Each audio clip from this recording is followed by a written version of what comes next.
Remporter la bataille, c'est bien, mais ça suffit pas. Puisque la guerre n'est que la poursuite de leurs relations politiques par d'autres moyens, la victoire sur le champ de bataille doit servir à la poursuite des objectifs stratégiques ou diplomatiques que vous vous fixez. Toute seule, finalement, elle sert pas à grand chose. Dans cette mini-série, on va justement voir quelques exemples où le vainqueur, que ce soit pour des raisons politiques, stratégiques, diplomatiques, ou simplement parce que le bilan humain est trop lourd, n'a pas été en mesure d'exploiter les fruits de sa victoire. De ces victoires tactiques indubitables, de ces triomphes majeurs à portée de main, ne reste que la frustration d'une occasion historique manquée, dans le meilleur des cas, et dans le pire, on verra ça au cas par cas.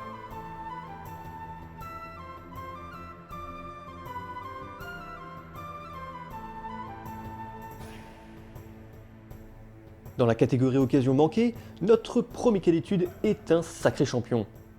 Brillant tacticien, remarquable meneur d'hommes et conquérant jamais rassasié d'aventure, Pyrrhus, roi des Pyres, a passé sa vie à guerroyer pour au final pas accomplir grand chose. Mais avant d'aller plus loin, plantons d'abord le décor. 50 ans après la mort d'Alexandre le Grand, le gigantesque empire du conquérant macédonien n'existe plus. Les Diadoques, ses compagnons et successeurs, ont morcelé l'empire en une mosaïque de royaumes qui se déchire son héritage. En Grèce particulièrement, c'est le chaos. Pendant que les vieilles cités redressent la tête pour recouvrer leur indépendance, les prétendants se bousculent sur le trône de Macédoine. Une situation qui va permettre à un petit royaume en bordure du monde grec de jouer un rôle de premier plan sur l'échiquier politique méditerranéen pendant 20 ans. La vie du Pyrrhus est digne d'un roman. Ce petit cousin d'Alexandre le Grand, fils du roi des Pyres, Éacide, est contraint 2 fois à l'exil par un autre cousin avant d'être rétabli sur le trône avec le soutien du royaume lagide. Pyrrhus s'efforce de faire de son royaume un état solide, bien administré, capable de s'inviter dans le joyeux bordel que sont les guerres qui secouent alors le monde hellénistique. Entre 290 et 286, il envahit la Macédoine et la Thessalie, mais c'est pour perdre toutes ses conquêtes dès l'année suivante au profit d'un rival. Comme il est de nature persévérante, il récidive 10 ans plus tard et culbute Antigone Gonatas hors de Macédoine, mais laisse ses mercenaires galates piller la nécropole royale, ce qui la fout mal quand on veut passer pour le champion de l'hellénisme. Puis il se détourne aussi sec de la Macédoine lorsqu'un prétendant éconduit au trône de Sparte l'appelle à son aide. Pyrrhus débarque dans le Péloponnèse avec une grosse armée et 20 éléphants, mais échoue à prendre la ville. Il décide alors de se retirer sur Argos, où ce gros rancunier d'Antigone lui barre la route.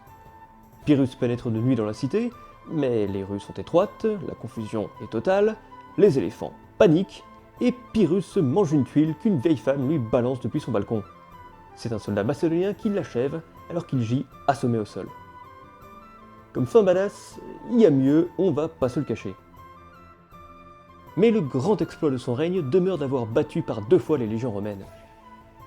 Pendant que le monde grec se fissure dans une lutte sans fin, Rome commence son irrésistible ascension vers la domination mondiale. 50 ans de guerre samnite lui ont donné la maîtrise de l'Italie centrale. À présent, ce sont les colonies grecques du sud de la botte qui suscitent son appétit. En 280, une querelle diplomatique débouche sur la guerre avec Tarente. Tarente se tourne vers Pyrrhus et l'appelle à l'aide. Parce que c'est l'occasion de se poser en champion du monde grec, Pyrrhus accepte. Il débarque en Italie à la tête de 25 000 hommes, 3 000 cavaliers et 20 éléphants de guerre. Oui, il aime bien les éléphants. Faut dire qu'il a participé à la bataille d'Ipsos pendant son exil et il a eu l'occasion de voir les bestiaux en action. Et puis il est toujours pote avec le roi d'Égypte, Ptolémée II, donc il sait où se fournir. À Héraclée, Pyrrhus justifie sa réputation de brillant tacticien. Malgré un net avantage numérique, les Romains sont battus, avec des pertes sévères. 7000 morts, plus 2000 prisonniers.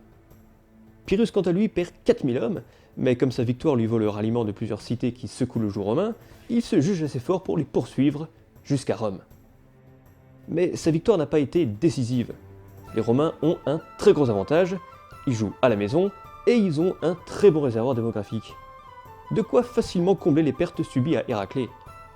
Ils avaient mobilisé 8 légions pour combattre Pyrrhus. Ils peuvent enlever 8 autres s'il y a besoin. Pyrrhus, lui, est loin de ses bases. Il ne peut compter que sur les mercenaires qu'il trouve dans le coin et les renforts que ses alliés locaux peuvent éventuellement lui fournir. Vous commencez à saisir le problème ? Alors qu'il n'est plus qu'à 30 km de Rome, sa route est barrée par l'armée romaine reconstituée. Pyrrhus comprend qu'il ne pourra pas vaincre ce coup-ci et se replie vers le sud. Tout est à refaire, et comme la médiation diplomatique échoue, les deux armées se font de nouveau face au printemps suivant, à Ausculum. Les deux armées sont de force égale, sans doute 40 000 hommes de part et d'autre. Comme à Héraclée, Pyrrhus déploie son génie. Nouvelle démonstration tactique, nouvelle défaite romaine, nouvelle perte colossale, mais cette fois elles sont dans les deux camps. Même si les Romains abandonnent le champ de bataille, même si une fois encore ils comptent sûrement plus de morts que les Grecs, les pertes de Pyrrhus s'élèvent peut-être quand même à 15 000. Ouch. Quand ses officiers viennent le féliciter pour son brillant succès, Lucide, le roi leur rétorque « Encore une victoire comme celle-là, et je rentrerai seul en Épire ». C'est là ce que désigne l'expression « victoire à la Pyrrhus ». Une victoire tactique indéniable, certes, mais au prix si lourd pour le vainqueur qu'il est incapable d'en tirer profit ensuite. L'armée épirote a laissé ses meilleures forces sur le champ de bataille, et Pyrrhus a compris qu'il n'a déjà plus les moyens de faire plier Rome. Il décide donc de changer de stratégie. Son meilleur espoir de ne pas voir la Grande Grèce intégrer le giron romain, c'est de former une grande coalition réunissant les cités grecques de Sicile et d'Italie. Ça tombe bien, les Siciliens l'appellent à l'aide. Pas contre Rome ce coup-ci, mais contre Carthage. Pyrrhus débarque en Sicile, force les Carthaginois à lever le siège devant Syracuse, et entreprend la reconquête de l'île. Toujours aussi brillant tacticien, sa campagne est une succession de victoires. Mais alors qu'il a acculé les Carthaginois dans leur dernière cité, Pyrrhus commet l'erreur de courir deux lièvres à la fois. Pour aller punir les turbulents Mamertins devant Messine, il laisse tout le temps aux Carthaginois de transformer l'Ilybée en une forteresse inexpugnable. Après 2 mois de siège, Pyrrhus doit encore renoncer aux portes d'un immense succès. Et comme il se brouille avec ses alliés, qui sont venus le chercher, mais qui ne font pas des pieds et des mains pour participer à l'effort de guerre, et il retourne en Italie, où les Romains lui infligent une défaite définitive à Bénévent en 275. Son corps expéditionnaire en miettes et lâché par ses alliés, Pyrrhus rentre en Épire. Pas longtemps puisqu'on a vu qu'il va rapidement repartir pour la Macédoine. Mais sa campagne d'Italie présente un lourd bilan. Pyrrhus y a consacré 5 ans, y a englouti des dizaines de milliers de vies humaines, a su remporter quelques très belles victoires, et tout ça pour absolument rien.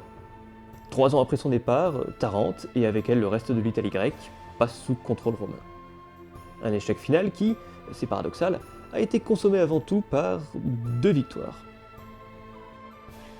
Malheureux vaincu ? Pas toujours.